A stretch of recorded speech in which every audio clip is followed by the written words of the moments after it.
Shalom semua jemaat yang terkasih di dalam Tuhan Yesus. Apa kabar Anda hari ini? Kami berdoa dan kami berharap semua kita ada di dalam pemeliharaan Tuhan yang sempurna. Dan hari-hari ini adalah hari-hari liburan. Gunakan masa-masa berharga ini, investasikan waktu kita untuk seluruh keluarga kita bersama dengan istri, suami, dan anak-anak yang tercinta. Selamat datang di dalam ibadah online Gereja Mawar Sharon Jabodetabek. Dan di kesempatan ini kami ingin sekali menyambut bagi Anda semua yang hari ini pertama kali bergabung di dalam ibadah ini. Kami ingin memberikan sambutan hangat kepada Anda semua, welcome home. Dan kami juga ingin mengajak Anda yang jika sampai hari ini Anda belum memiliki sebuah komunitas rohani, ayo hubungi nomor handphone yang tertera di layar kaca Anda dengan memberikan nama Anda, alamat Anda, usia, serta nomor handphone yang bisa kami hubungi. Karena bagi kami gereja bukan hanya sekedar sebuah gedung, tapi gereja adalah sebuah komunitas rohani di mana di dalamnya kita saling membangun, kita saling melayani, dan di dalamnya kita bertumbuh secara sehat ke arah Tuhan Yesus Kristus. Dan di kesempatan ini kami juga ingin memberikan kesempatan bagi Anda yang rindu untuk memberi persembahan.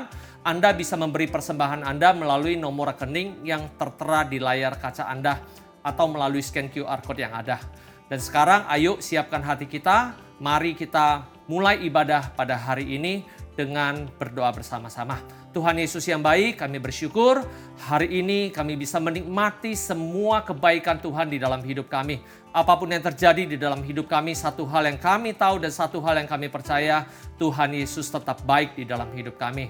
Dan sekarang tiba saatnya kami ingin sekali untuk beribadah, kami ingin memuji, menyembah Tuhan Yesus. Kami berdoa, Tuhan urapi hati kami, urapi telinga kami, urapi pikiran kami. Supaya hari ini Roh Kudus menjamah seluruh umat-Mu di dalam nama Tuhan Yesus. Terima kasih Tuhan Yesus, di dalam nama Tuhan Yesus kami sudah berdoa. Haleluya. Amin. Tuhan Yesus memberkati Anda semua.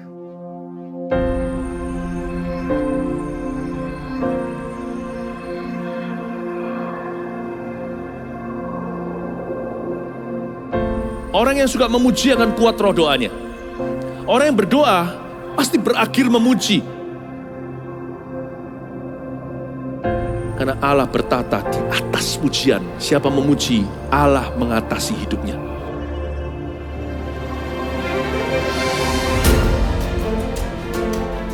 The Year of Praise, tahun pujian menjadi sebuah petualangan yang tiada dua.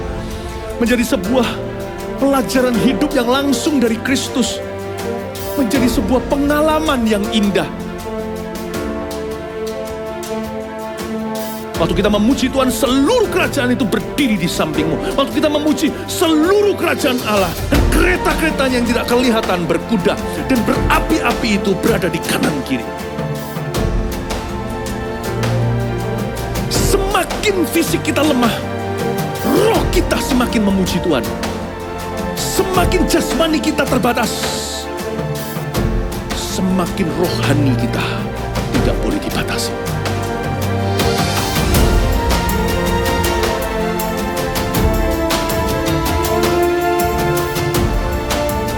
Welcome to the Year of Praise and Provision.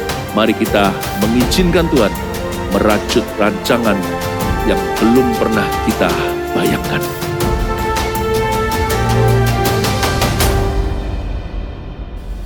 Mari kita berikan suara-suara bagi Tuhan.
tak pernah tinggalkanku, kau selalu bersamaku. Yesus, kau sumber kekuatanku, hidup untuk menyenangkanmu. Sekali lagi kau datang, Allah yang setia dan pendam, tak pernah tinggalkanku, kau selalu bersamaku. Yesus, kau sumber kekuatanku,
hendak bernyanyi bagimu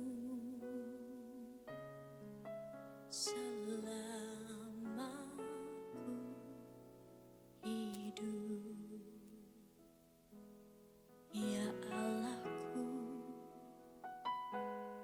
aku hendak bermazmur bagimu selagi ku ada.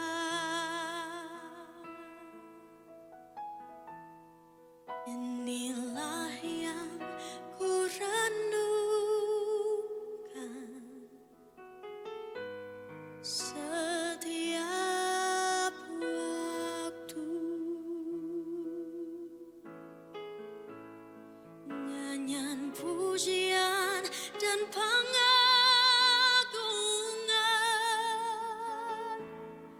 kepadamu.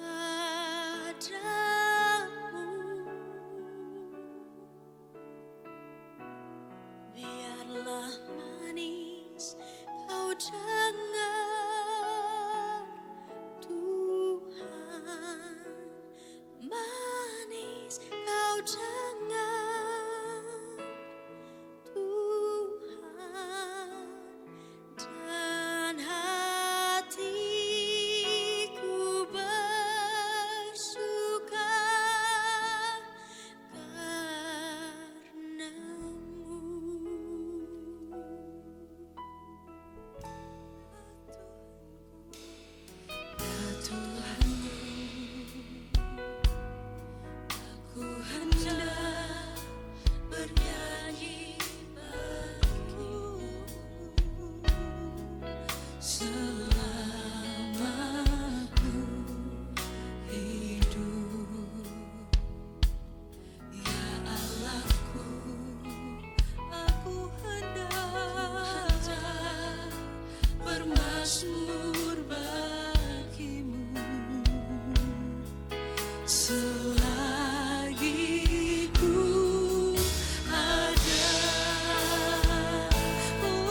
Hati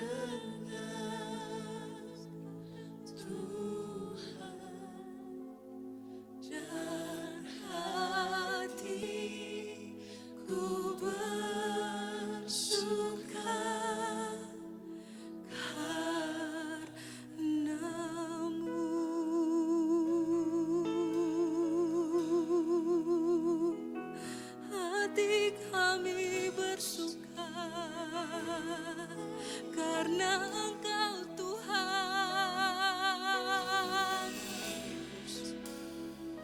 Oh, we worship you.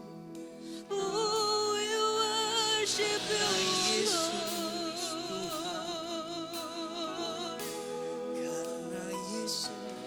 Kami bersuka, kami bersuka karena Engkau Tuhan.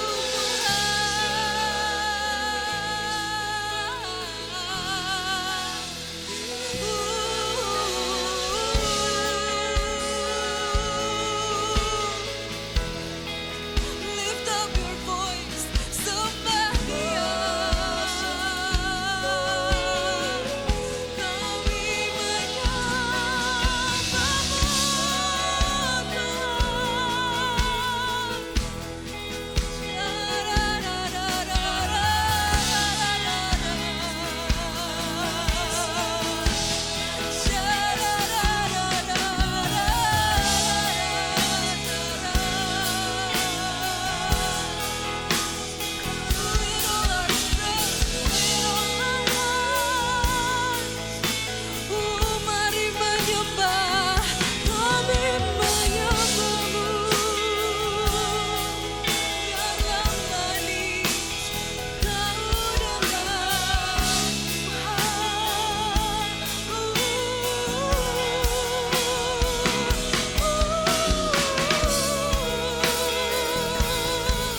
Terima kasih Tuhan untuk kasih-Mu, untuk kebaikan-Mu.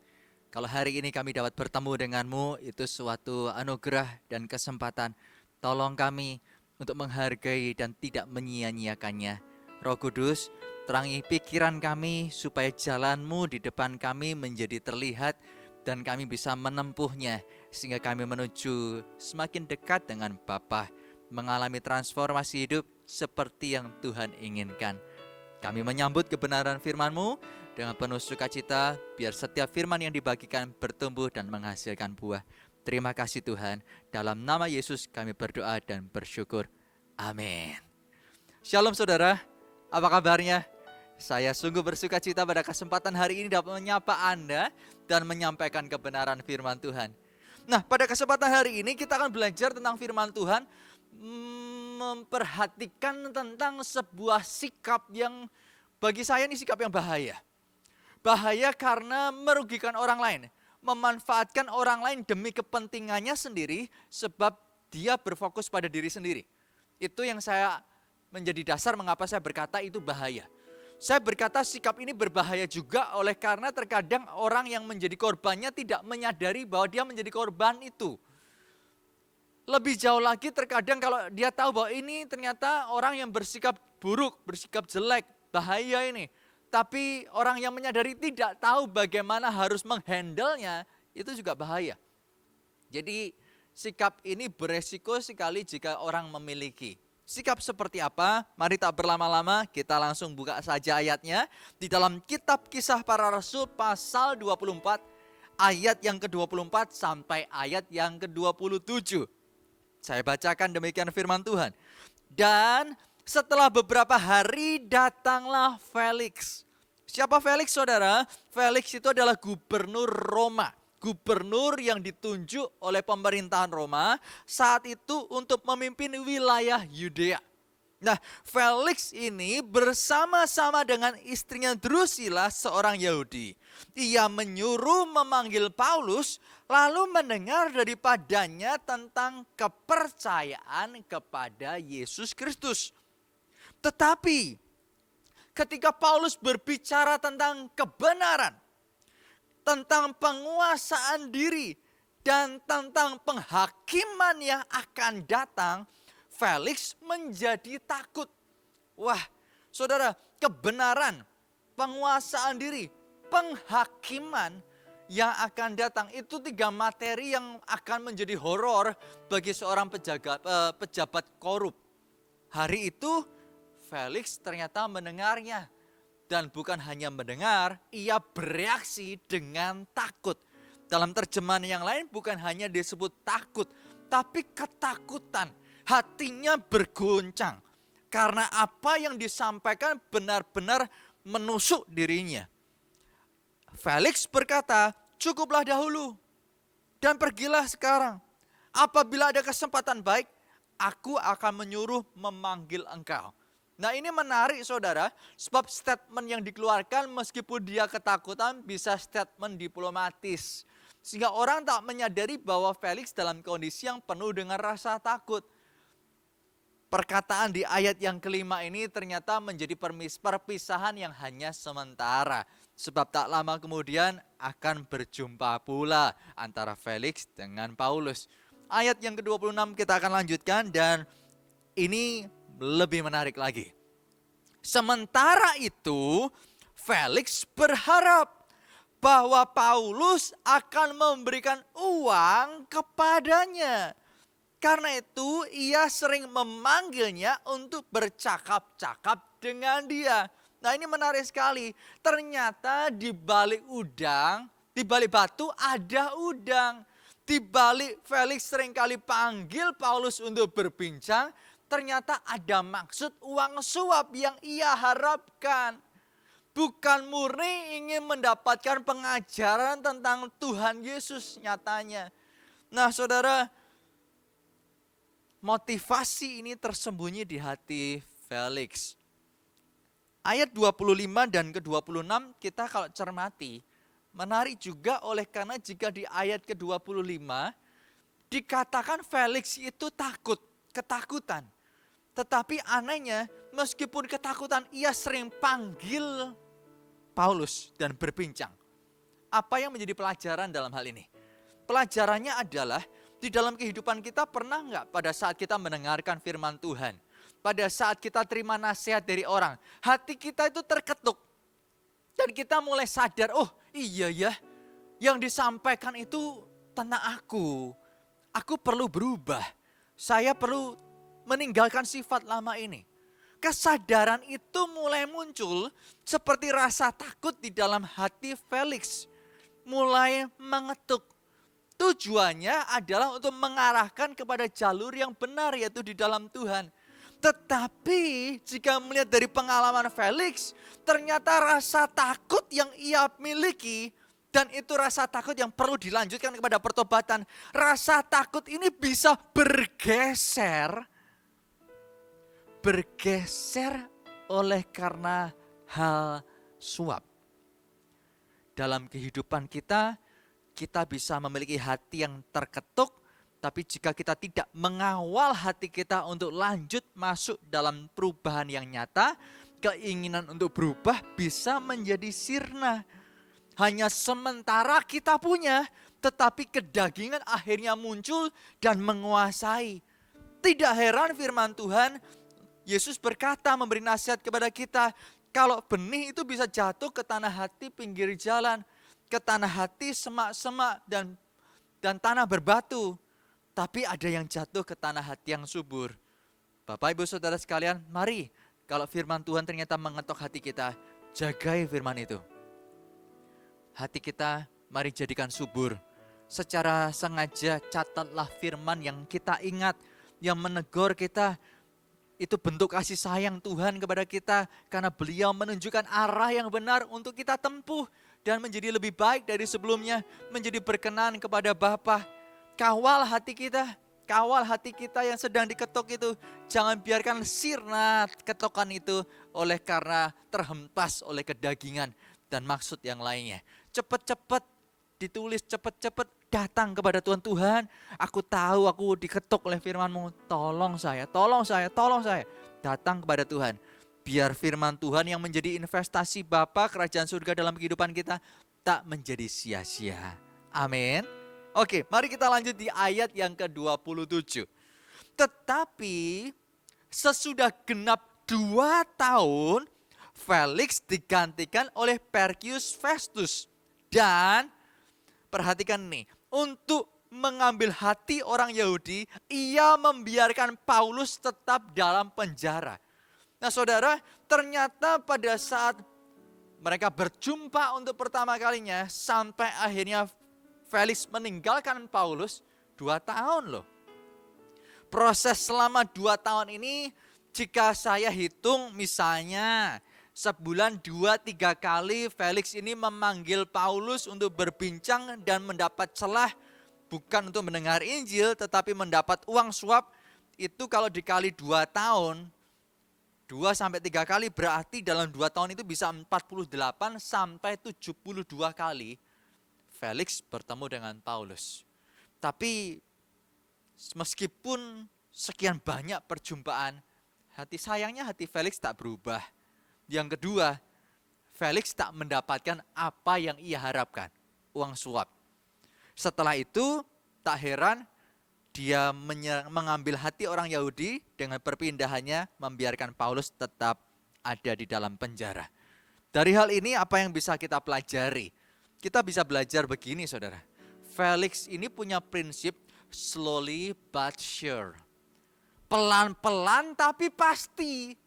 Memang dalam case-nya bersama dengan Paulus, dia gagal.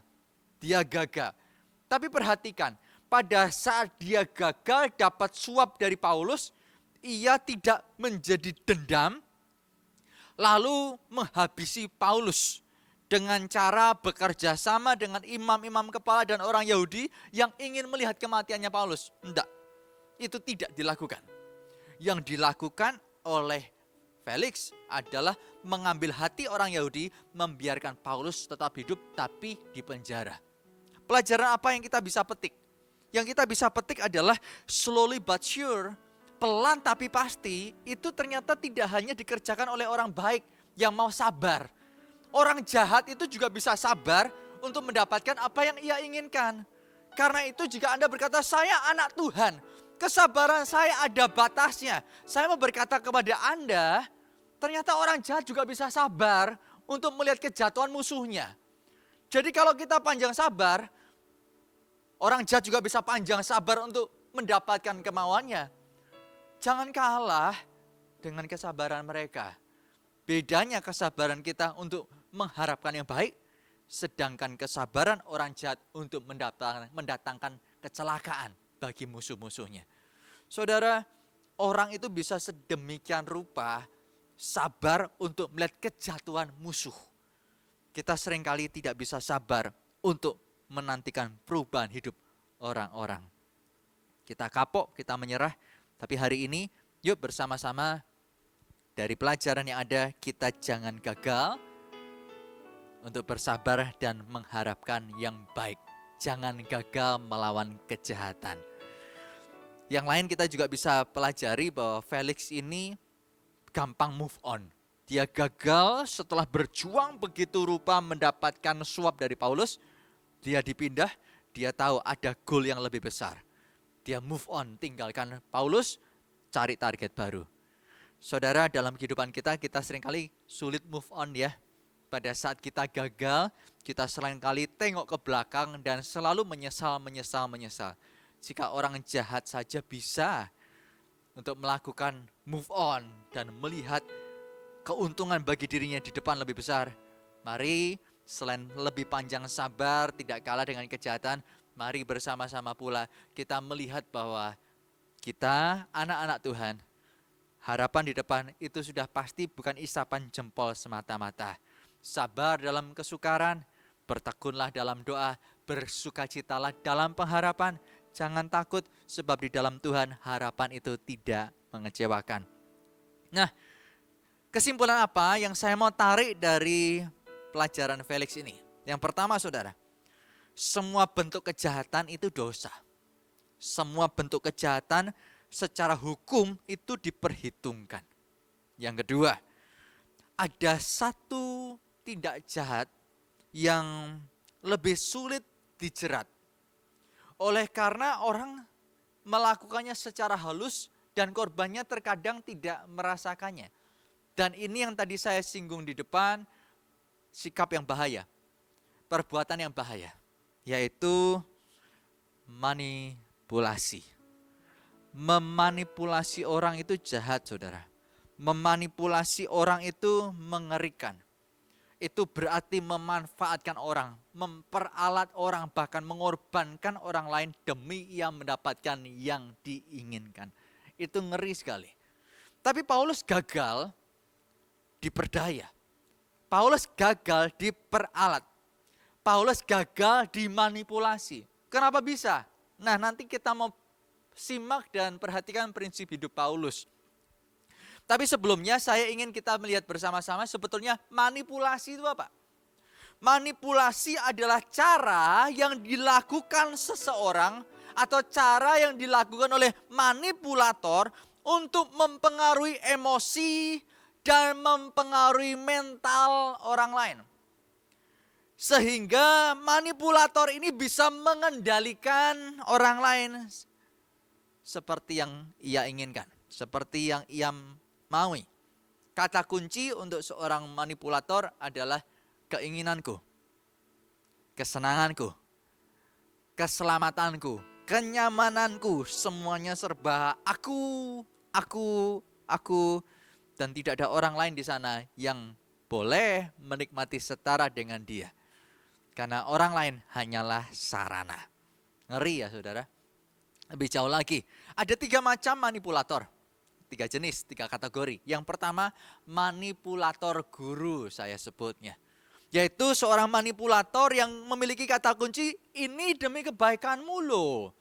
Orang bisa berkata seperti ini, manipulator, ini demi kebaikanmu loh. Kalau kamu gak melakukannya, kamu yang rugi sendiri. Nasihatnya kelihatannya baik, tetapi kalau mau ditarik, ternyata apa yang ia ingini ujung-ujungnya yang akan terrealisasi. Bukan demi kebaikan orang yang dinasihati. Nah, orang ini bisa tampil sebagai orang yang bertanggung jawab. Tetapi Anda yang ternyata adalah korbannya sebagai orang yang harus melakukan yang mereka inginkan. Kalau Anda melawan, manipulator tak akan suka. Sebab manipulator kategori guru ini tidak suka dilawan. Mereka cenderung kalau dilawan akan muncul sebagai orang yang marah, tersinggung, dan menyebabkan Anda merasa bersalah dengan apa yang Anda lakukan. Ataupun kalau dia tidak marah atau tersinggung, dia cari celah yang lain dengan mencoba membujuk Anda. Ini kan demi kebaikanmu, bukan aku, dan lain sebagainya. Yang ujungnya tetap rasa bersalah oleh apa yang karena apa yang Anda lakukan, yaitu melawan. Anda terpaksa menjadi orang yang tahu bahwa ya sudahlah, aku ikut kamu aja, ikut kamu. Singkat cerita, keinginan manipulator lah yang terlaksana, bukan keinginan Anda.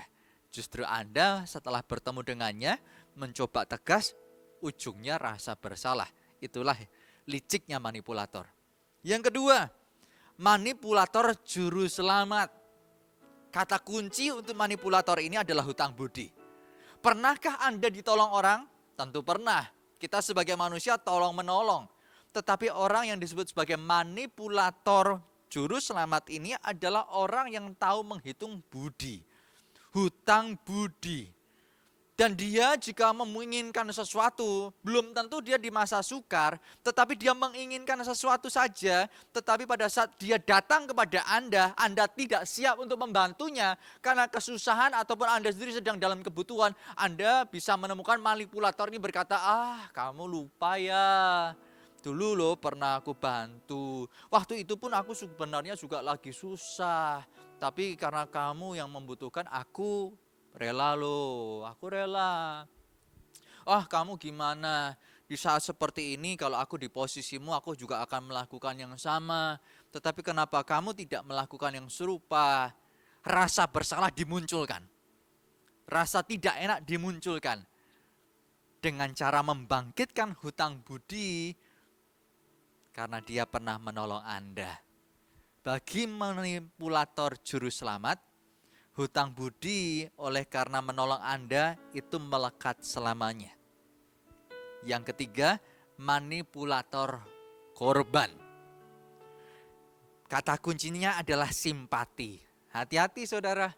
Ada orang terkadang datang kepada Anda dengan cerita memelas. Dengan cerita yang membuat menarik rasa iba Anda. Kalau dia tulus gak soal, dia tidak tahu apa yang dia lakukan ternyata membuat Anda merasa tidak nyaman. Tetapi jika Anda menegur, dia akan terima maaf, bahkan sorry aku menyebabmu begitu. Tapi manipulator kan tidak, dia tidak suka dilawan, tidak suka. Jadi yang dia lakukan adalah dia menceritakan hal-hal yang membuat Anda iba. Karena manipulator korban tahu ada kekuatan di balik ketidakberdayaan. Beberapa bulan yang lalu, sebelum momen berapa tahun ya berarti ya, karena sebelum pandemik, ada momen-momen kami diundang untuk melayani komunitas tunanetra.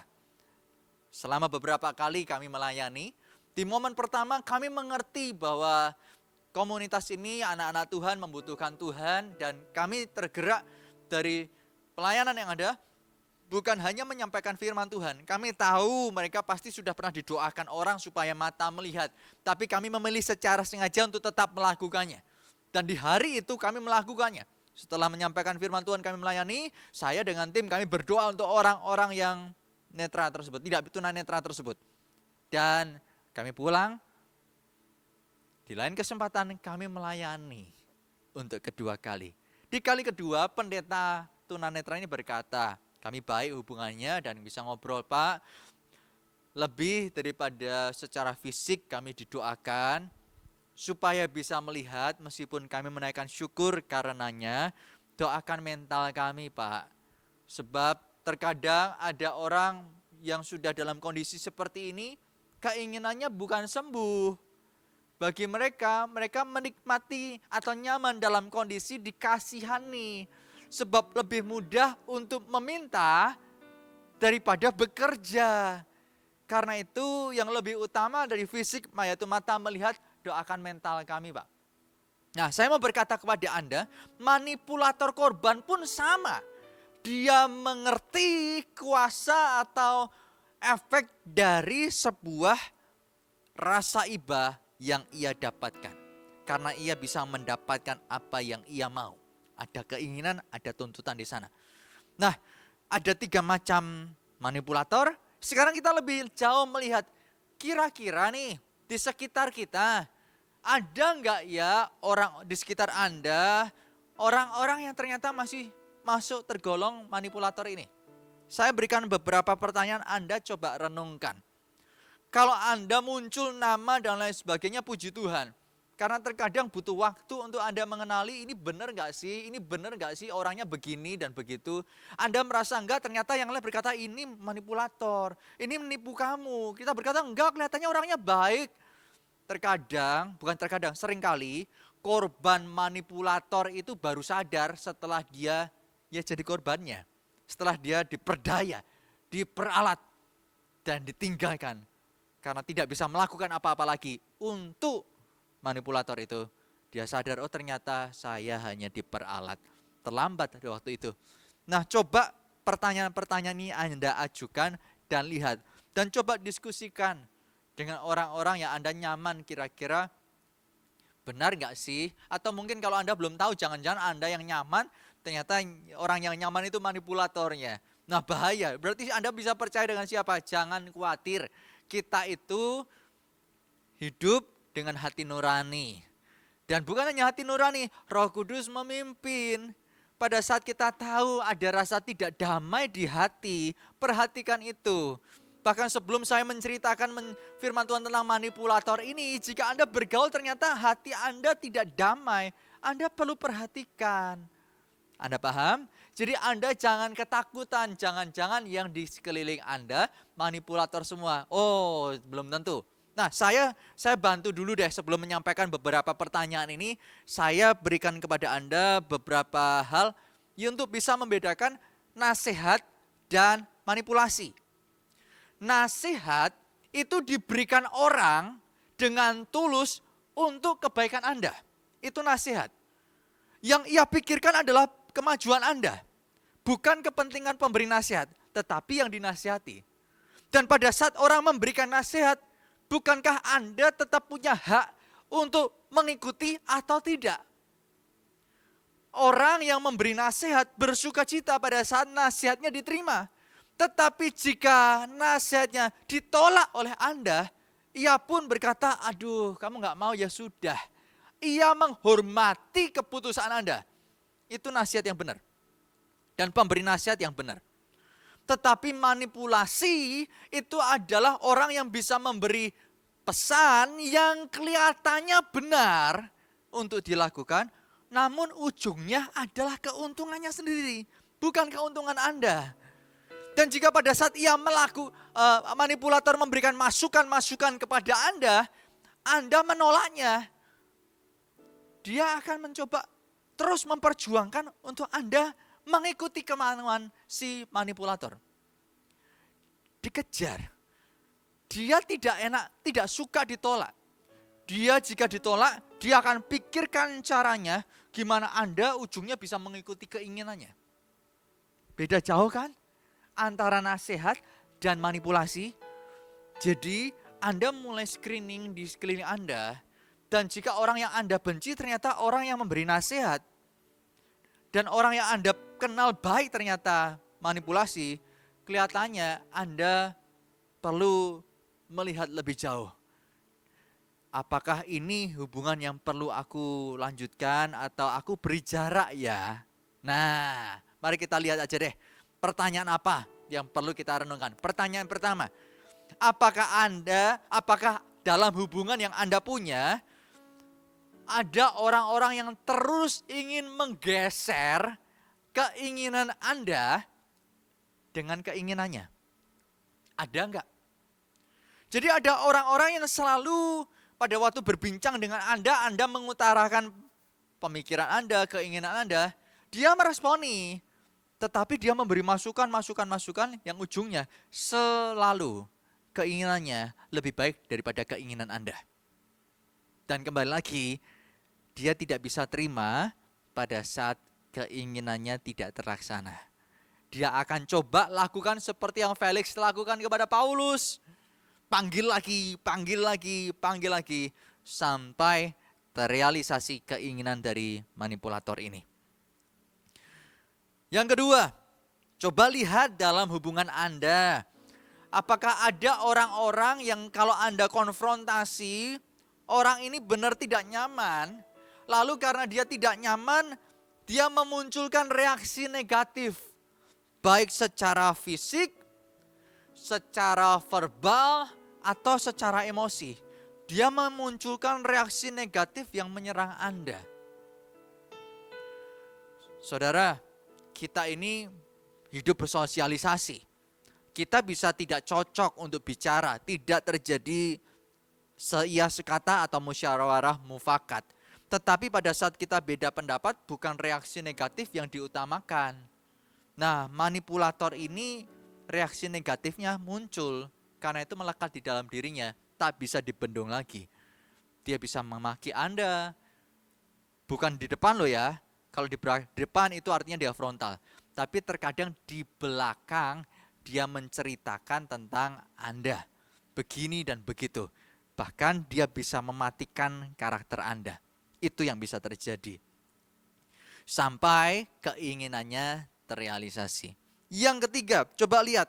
Pada saat Anda dengan orang-orang di sekeliling, Anda itu menentukan sebuah batasan. Baik batasan jarak atau batasan relasi. Anda melihat bahwa oke, dengan orang ini kalau aku merasa tidak nyaman ya. Dengan orang ini kalau dia dikasih masukan, dia memberi masukan, dia selalu nyaman untuk memberikannya. Tetapi pada saat saya menyanggah, mencoba menjelaskan, kami jadinya berdebat dan dia memunculkan reaksi tidak suka. Dan itu kelihatan sekali. Misalnya Anda langsung mengambil keputusan jaga jarak. Manipulator itu tidak suka pada waktu Anda menjaga jarak. Bisa tersinggung. Nah, reaksi dari manipulator ini tadi kan saya katakan ada yang negatif. Menjadi marah, maki, bahkan menyerang. Itu terjadi. Biasanya yang menyerang lebih sedikit secara fisik ya. Menyerang lewat mematikan karakter, cerita yang buruk tentang orang yang ia benci, itu lebih sering terjadi. Reaksinya yang kita harapkan adalah pada saat orang mengerti bahwa Anda menjaga jarak dengan dia, adalah dia sadar, aku salah dengan orang ini. Lalu manipulator minta maaf dan berubah. Itu doa kita. Tapi jika terjadi sebaliknya, ya Anda harus siap. Anda harus siap bukan berarti Anda jadi orang yang ketakutan lalu berkata, ya sudah deh aku nggak mau mencoba melihat di sekelilingku. Bukan seperti itu, tetapi Anda perlu menyiapkan hati bahwa terkadang memang tidak semua orang yang di sekitar kita itu akan menjadi orang yang terus bersama-sama dengan kita. Ada perbedaan dan ketidakcocokan yang akhirnya kita hanya sebatas itu dengan orang tersebut. Tetapi pada orang lain kita bisa lebih dalam. Kita hari ini sudah bersama-sama bukan sebulan 2 bulan berada di dalam sebuah komunitas. Di Gereja Mawar Sharon, Connect Group namanya. Bukankah kita bisa bertumbuh dan mengenal beragam orang di sana? Ada orang-orang yang masih baru memulai mengenal dengan kelebihan dan kekurangannya. Ada orang yang kita sudah nyaman dan kita tahu dalam hubungan yang sehat itu kita bertumbuh bersama-sama. Teguran bisa diberikan dan mendengarkan teguran itu bisa dilakukan pula. Anda bisa mengenali dan nyaman. Kalau Anda ternyata memiliki orang-orang yang hubungannya baik, sehat dengan Anda, pelihara. Tapi jika itu hubungan racun, ya jaga jarak ini. Manipulator tidak suka dengan jaga jarak. Coba Anda lihat dengan ketiga pertanyaan tadi, kira-kira ada nggak ya? Kalau belum ketemu ya sudah. Kalau ketemu coba dinilai lagi, jangan-jangan salah. Tetapi jika ternyata setelah dilihat dan direnungkan ada dan memang ada, menurut saya Anda perlu mulai mengatur sikap dengan benar. Seperti yang nanti yang Paulus ajarkan dari prinsip hidupnya. Kalau Anda ternyata melihat di sekeliling Anda berada di lingkungan yang ada yang manipulatornya, ada hubungan yang sehat, kejarlah dan bertumbuhlah dalam hubungan yang sehat. Jangan takut untuk rasa bersalah, Oleh karena membatasi hubungan dengan seseorang hanya sebatas ini, dengan orang yang lain lebih dalam. Karena kita tahu kita mau bertumbuh bersama-sama menjadi lebih baik. Hidup hanya sekali, kita nggak mau permainkan. Hidup hanya sekali, kita mau maksimalkan. Hidup hanya sekali, kita mau coba tolong orang sebisanya. Karena tidak semua orang memberi diri untuk diselamatkan. Tak semua orang memberi diri untuk dibantu. Nah, jika manipulator ini tak mau dibantu, ya Anda terbatas untuk melakukan bantuan itu. Bagian Anda melihat dari jauh dan doakan supaya Tuhan jamah hatinya. Oke, sekarang lebih jauh lagi, sebetulnya bagaimana sih cara manipulator itu mempengaruhi emosi dan mental seseorang? Bagaimana caranya? Paling tidak ada 3 cara ini yang saya mau sampaikan. Yang pertama, manipulator itu bisa membuat Anda istimewa. Anda dibuatnya istimewa. Dengan cara apa? Dia berbagi rahasia. Nah, clue-nya makin lebih jelas ya. Karakter dari manipulator itu seperti apa? Orang itu menceritakan rahasia kepada kita bisa karena memang dia tulus, dia butuh dibantu. Tetapi ada orang yang menceritakan rahasia dengan maksud mengangkat bahwa Anda itu istimewa baginya. Lalu Anda tertarik juga untuk menceritakan rahasia Anda kepadanya. Setelah Anda ceritakan rahasia kepadanya, ia akan pegang itu dan gunakan itu pada waktu-waktu yang ia kehendaki untuk memanipulasi Anda. Mungkin dengan berkata, katanya nggak mau terulang lagi. Bisa kata-kata yang kelihatannya baik, tetapi kalau ditarik ujungnya sekali lagi, ujungnya adalah kepentingannya sendiri. Bukan kepentingan yang baik untuk orang-orang yang sebenarnya perlu diperhatikan, perlu dibantu. Kekhawatirannya ia ceritakan, ketakutannya ia ceritakan. Rahasia menjadi sesuatu yang ia bagikan supaya Anda tahu Anda tuh penting di matanya. Dan supaya Anda cerita rahasia Anda untuk ia pegang menjadi kartu asnya. Wah, ngeri ya saudara. Ngeri. Yang kedua, cara manipulator adalah memberikan pertanyaan-pertanyaan yang memancing. Memancing Anda agar berbagi pemikiran dan perasaan Anda. Sehingga pada saat Anda berbagi pemikiran dan kelemahan Anda, perasaan Anda, apa yang menjadi minus di dalam Anda, kekurangan Anda menjadi celah yang akan ia pakai untuk jadi kartu as. Bahkan mungkin ancaman jika suatu kali ia membutuhkan, tapi Anda tidak ada di sana. Atau kurang mau memberi bantuan kepada dirinya. Yang ketiga, cara manipulator bekerja adalah memutarbalikkan fakta untuk mendapatkan Anda. Yang pertama, membuat Anda istimewa dengan ceritakan rahasia. Yang dikejar rahasia Anda. Yang kedua, memberikan pertanyaan yang memancing pendapat Anda, pemikiran Anda, yang ia kejar, tahu kelemahan Anda, yang akan ia pegang juga. Yang ketiga, ia akan memutarbalikkan fakta untuk menarik perhatian Anda. Sebab dunia itu suka dengan yang negatif. Hal yang positif jarang atau kurang menarik perhatian orang. Yang negatif itu yang selalu menjadi sorotan.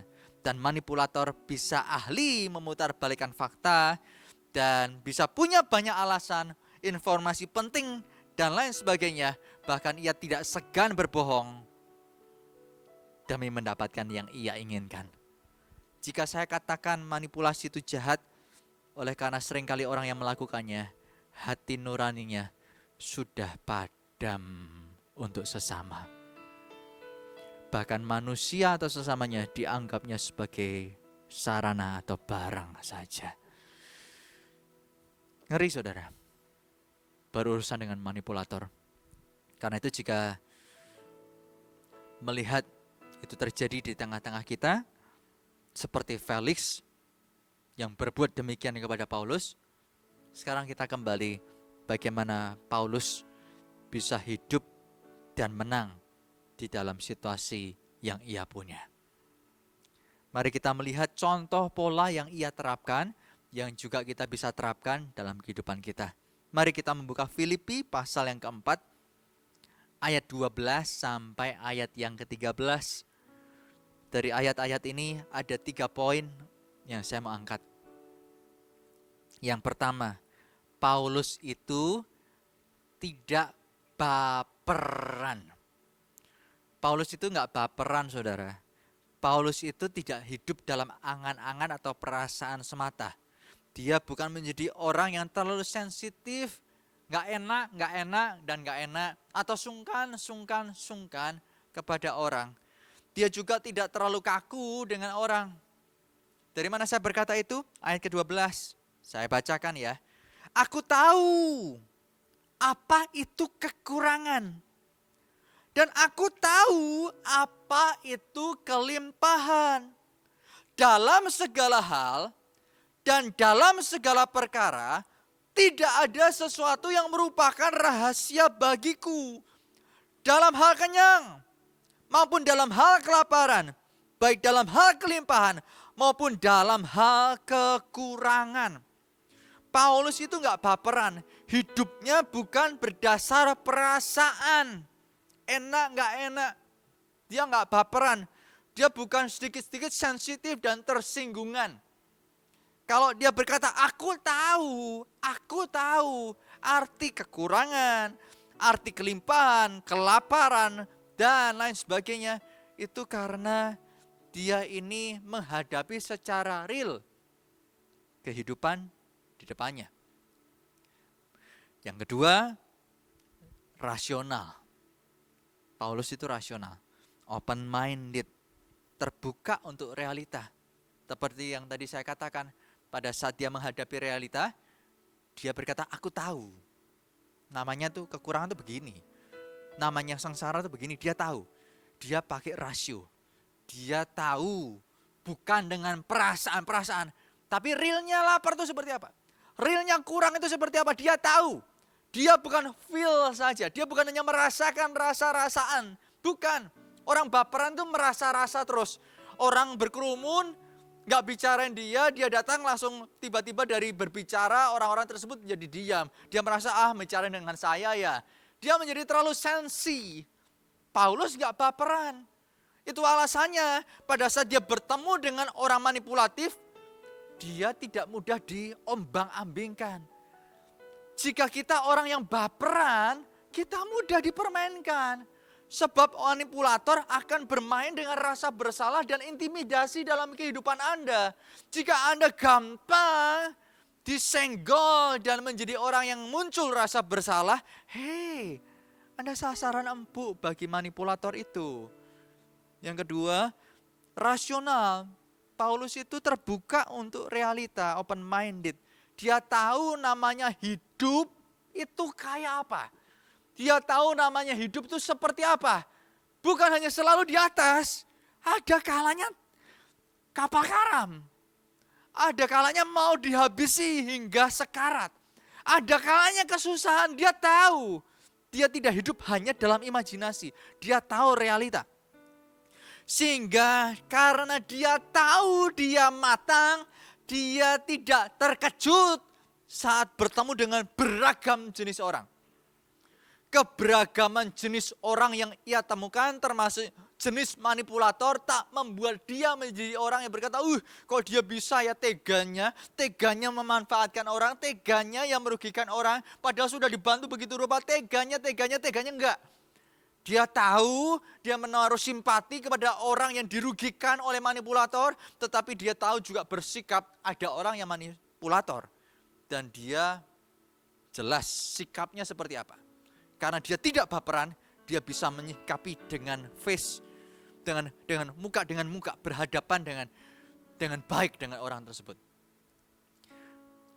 Dia menjadi orang yang tak terkejut dengan keberagaman jenis orang, dan tidak jatuh ke dalam jenis penghakiman. Orang ini apa, orang itu apa, terus dijauhi.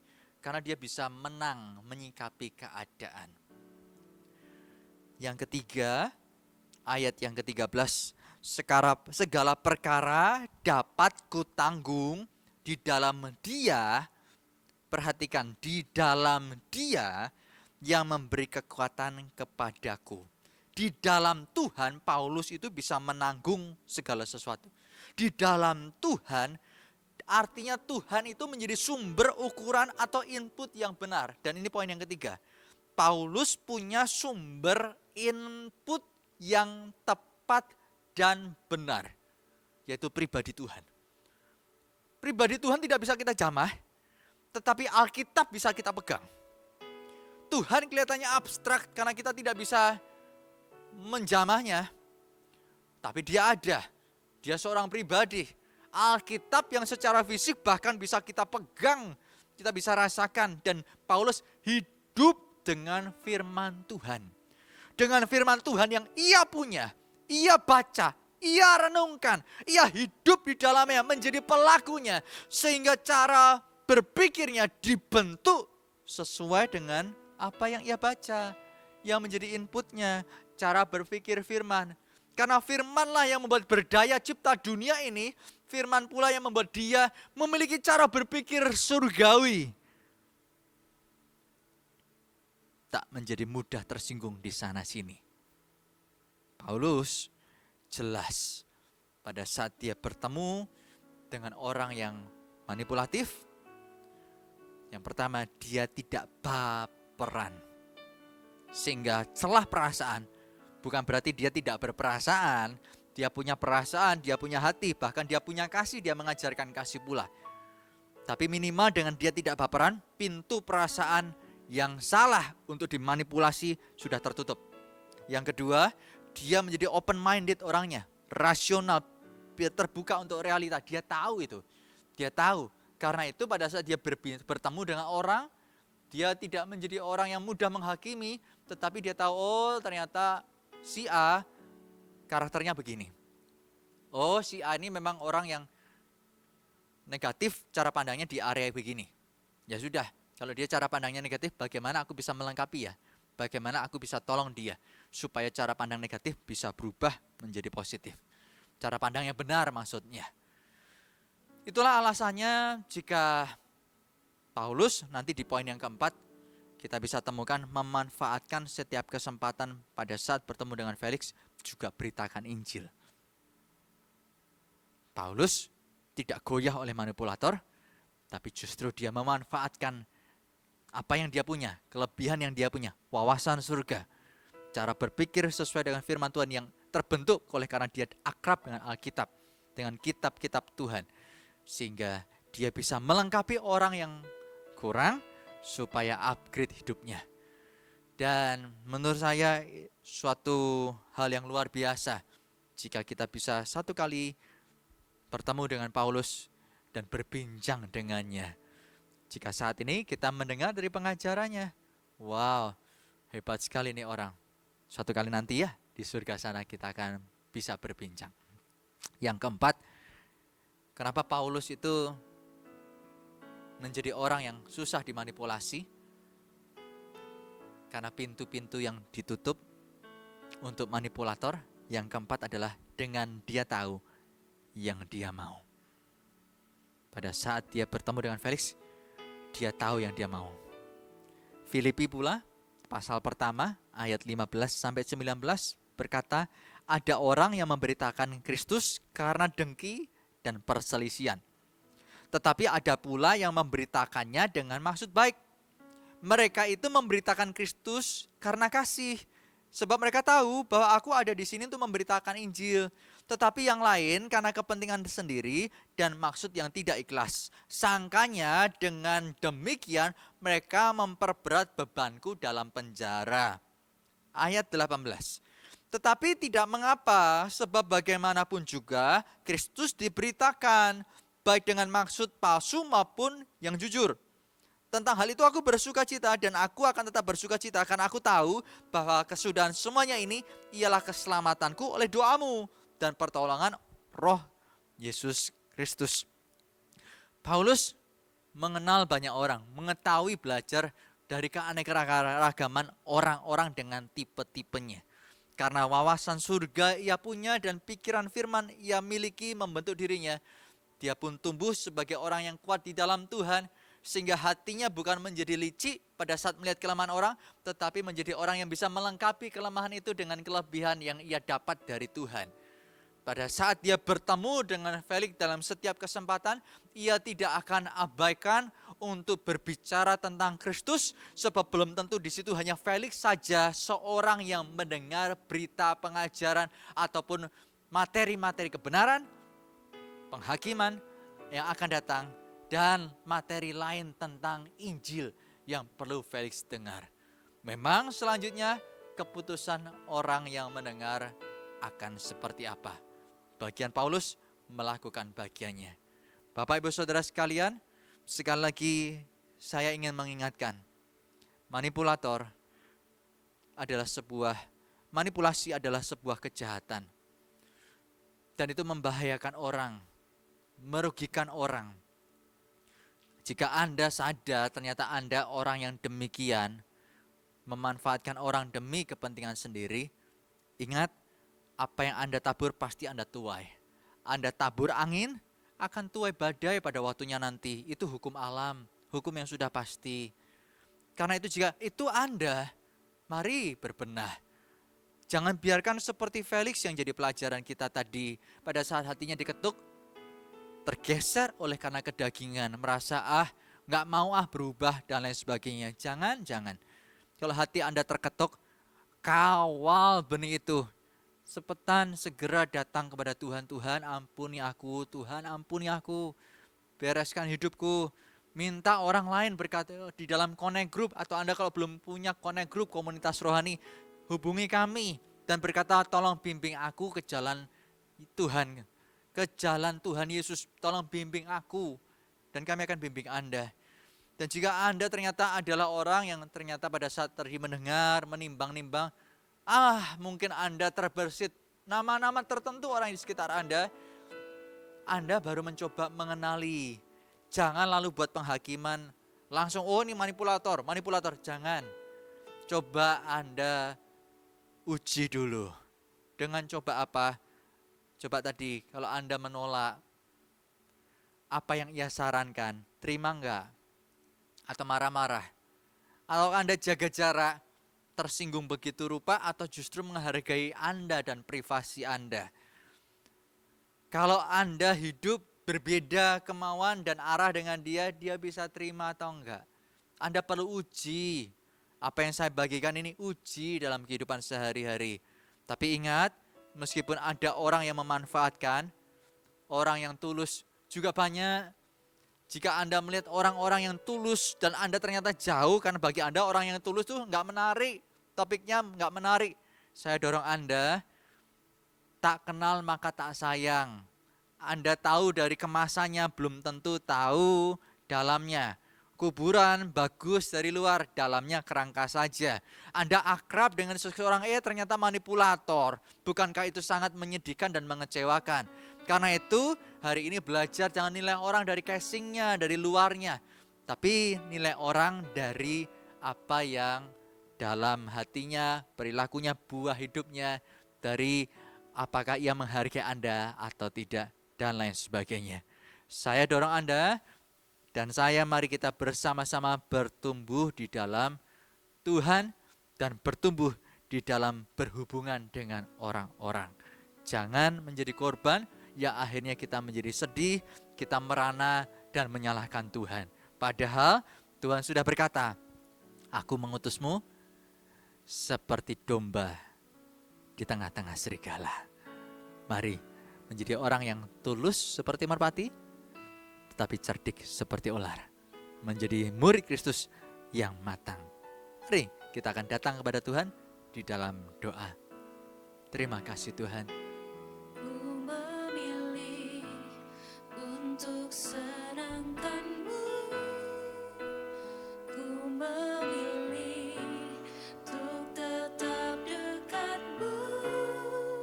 Di segala masa ku penuh asa. Karena tangan-Mu yang kuat topangku. Ku memilih untuk senangkan-Mu.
Suatu kali Yesus bercerita ada dua orang yang menghadap Tuhan di dalam bait Allah.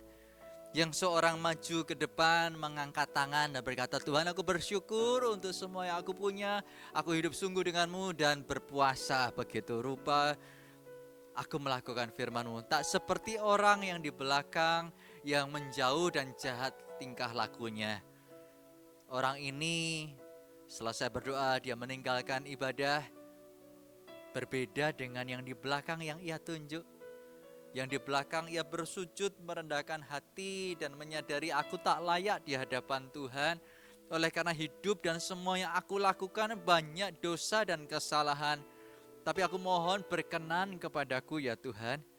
Yesus berkata, untuk orang yang merendahkan hati ini pulang menjadi orang yang dibenarkan.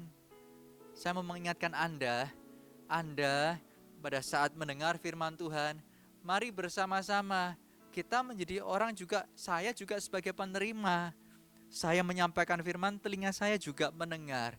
Mari pegang sikap hidup yang berkenan. Pada saat mendengar, kita simpan di dalam hati, renungkan dan lakukan. Jika kita tak menghargai sesama selama ini, padahal sesama kita juga orang yang berharga di hadapan Allah, tapi kita injak-injak untuk kepentingan kita, bukankah waktunya kita tundukkan diri kita dan datang kepada Tuhan, ampuni aku, ampuni aku, ampuni aku, dan jadilah merdeka. Jadilah merdeka. Sebab Tuhan berkenan kepada kebenaran dalam hati, bukan secara fisik yang terangkat dan kelihatannya di luar saja. Tuhan melihat hati Anda, dan saya mau berdoa, jika Anda adalah orangnya, Anda tahu Anda sering memanipulasi orang-orang, memanfaatkan dan memperalat orang-orang, taruh tanganmu di dadamu. Tuhan, aku berdoa, Tuhan jamah mereka, jamah. Biar setiap ketokan hati mereka akan responi dengan tindakan yang nyata. Bertobat di dalam nama Yesus. Tinggalkan kejahatan. Sebab hidup dengan hubungan yang sehat itu menyenangkan. Itu menyenangkan. Sehingga jika mereka tidak punya alternatif yang lain selain membangun hubungan secara manipulatif, hari ini aku melepaskan berkat Tuhan.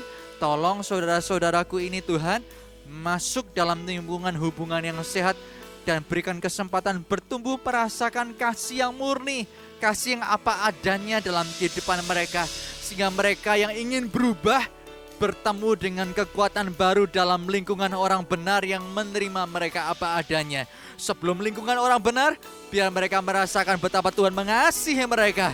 Jamah ya Tuhan hati mereka dalam nama Yesus. Dalam nama Yesus, dalam nama Yesus, be free in Jesus name. Jadilah bebas, jadilah bebas, jadilah bebas dalam nama Yesus. Dalam nama Yesus, setiap mulut yang dipakai untuk mengontrol orang, menguasai orang, memanipulasi orang, mengutuk orang, mengucapkan hal-hal yang meruntuhkan, mematikan karakter orang. In Jesus name, dalam nama Yesus. Engkau basuh Tuhan, bersihkan ya Tuhan, dalam nama Yesus. Dengan kesungguhan hati mereka datang dan bertobat kepadamu, aku berdoa basuh Tuhan. Bukan hanya hati, tapi mulut mereka pula. Sehingga mulut ini yang sama dengan perbuatan yang jahat akan ditinggalkan, ganti dengan pemakaian yang hidup baru sebagai ciptaan baru untuk memuliakan Tuhan dan mengangkat hidup orang. Dalam nama Yesus, berikan rasa aman dalam kehidupan mereka, bahwa dalam kehidupan yang membangun hubungan yang benar, manusia bisa berperkara, tetapi Tuhanlah yang memberi perlindungan, Tuhanlah yang mengangkat hidup orang. Tuhanlah yang menjadi pribadi yang tak terlihat, tetapi berperkara secara nyata. Tuhanlah yang maha kuasa, itu yang sanggup melimpahkan upah kepada orang yang bersungguh hati kepadanya. Dalam nama Yesus aku melimpahkan banyak firman ya Tuhan, supaya banyak firman yang mereka dengar memenuhi hati, sehingga meninggalkan maksud dan kebiasaan manipulasi menjadi mungkin untuk terjadi. Dalam nama Yesus, dalam nama Yesus, dalam nama Yesus. Terima kasih Tuhan. Kami juga berdoa Biar setiap kami menjadi orang yang bertumbuh di dalam kehidupan sosial, bermasyarakat, dan lingkungan kami. Hubungan satu dengan yang lain. Karena kami tahu kami akan menemukan keberagaman orang. Tolong kami tidak menjadi orang yang terlalu lemah dalam karakter. Sehingga kami menjadi orang yang terlalu kaku dan gampang untuk tersinggung, gampang untuk marah, gampang untuk dipermainkan, gampang untuk dibuat boneka-bonekaan ya Tuhan. Karena kekakuan kami, aku berdoa melepaskan kemampuan untuk menjadi fleksibel dalam nama Yesus. Bukan menjadi relevan dengan dunia, tetapi menjadi berkembang secara pengertian karena wawasan surga dan pemikiran firman membentuk cara hidup mereka melalui firman yang terus-menerus direnungkan. Dalam nama Yesus, terima kasih Tuhan, terima kasih dipermuliakan namamu, dipermuliakan namamu. Dalam nama Yesus, meteraikan kebenaran firman-Mu pula ya Tuhan. Hamba selesai berbicara, Roh Kudus Engkau yang terus melanjutkan supaya benih yang ditaburkan akan bertumbuh di tanah subur. Tolong biar ada menghasil 30, 60, bahkan 100 Tuhan. Setiap orang punya kemampuan, punya kapasitas untuk bertahan di masa sukar sebab benih itu menghasilkan tuaian yang banyak. Pada saat ada godaan untuk jatuh kepada memanipulasi orang lagi karena benih firman Tuhan yang sudah menjadi tuaian. Karena kasih sayang Tuhan yang dirasakan membuat mereka lebih berkata tidak kepada dosa, lebih berkata tidak untuk memanfaatkan orang, tetapi lebih berkata ya untuk mengasihi orang-orang apa adanya. Dan menjadi berkat bagi mereka seperti Tuhan Yesus juga menyayangi dan mengasihi. Terima kasih Tuhan, terima kasih. Mari kita mengangkat tangan kita saudara. Ibadah sebentar lagi kita akhiri. Biarlah damai sejahtera melingkupi Anda. Kasih karunia daripada Allah Bapa, dari Kristus Yesus Putranya yang tunggal, dan persekutuan dengan Roh Kudus yang terus memimpinmu ke dalam jalan-jalan kebenaran, dalam terang, sehingga kakimu akan berjalan dalam jalan yang jelas. Kau tidak akan kesusahan pada saat memberi diri dituntun oleh Roh Kudus melalui firman-firman-Nya. Dan batinmu biarlah kembali hidup dan menyala untuk mendengar dan memperhatikan apa yang menjadi alarm Tuhan. Sehingga hidupmu di bawahnya tetap naik dan bukan turun. Jadi kepala dan bukan ekor. Di dalam nama Tuhan Yesus Kristus. Haleluya. Amin. Tuhan Yesus memberkati.